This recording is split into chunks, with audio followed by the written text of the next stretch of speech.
పోలవరం జిల్లా చింతూరు ఏజెన్సీలోని వరద ప్రభావిత ప్రాంతాల్లో సహాయక చర్యలను ముమ్మరం చేశారు అధికారులు. విఆర్పురం, కోనవరం మండలాల్లోని ముంపు గ్రామాల్లో కలెక్టర్ దినేష్ కుమార్ పర్యటించి పరిస్థితులపై సమీక్ష నిర్వహించారు.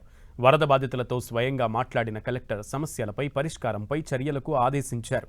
వారం రోజులుగా వరదతో తీవ్ర ఇబ్బందులు ఎదుర్కొన్న ఏజెన్సీ ప్రజలకు ప్రభుత్వం అండగా ఉంటుందని కలెక్టర్ భరోసా ఇచ్చారు.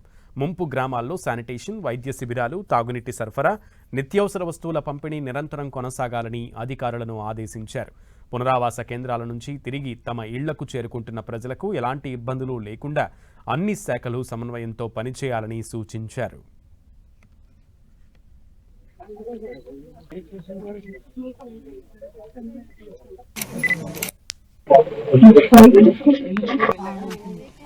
మొత్తం శానిటేషన్ అంతా చేశారమ్మా. వరదల ప్రభావం మన చింతూరు డివిజన్లో చాలా ఎక్కువగా కనిపించింది. సుమారుగా మనకి ఒక 70 గ్రామాలని మనము ముంపు ప్రాంతంలో మనం ఐడెంటిఫై చేయడం జరిగింది.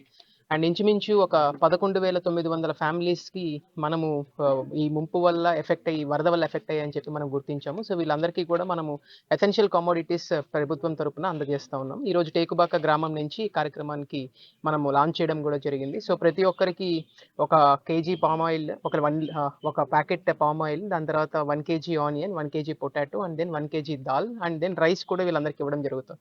సో అడ్వాన్స్ రేషన్ అంటే ఆగస్ట్ నెలకి సంబంధించిన రేషనే కాకుండా సెప్టెంబర్ నెలకి సంబంధించినటువంటి రేషన్ కూడా బికాస్ వరద ఉంది కాబట్టి వాళ్ళకి ఉపయోగపడుతుందన్న ఉద్దేశంతో మనము ఆల్రెడీ ఆదేశాలు జారీ చేయడము. దీనికి సంబంధించినటువంటి రేషన్ మెటీరియల్ అంతా ఆల్రెడీ ఇప్పటికే కొంత భాగం చింతూరు వచ్చింది. చింతూరు నుంచి ట్రాన్స్పోర్టేషన్ ఉంది. రేపు సాయంత్రం కల్లా కూడా ప్రతి ఒక్క గ్రామంలో కూడా ఎసెన్షియల్ కమోడిటీస్ని డిస్ట్రిబ్యూట్ చేసేటటువంటి కార్యక్రమాన్ని కంప్లీట్ చేయాలని చెప్పి అధికారులందరికీ కూడా ఆదేశం జారీ చేయడం జరిగింది.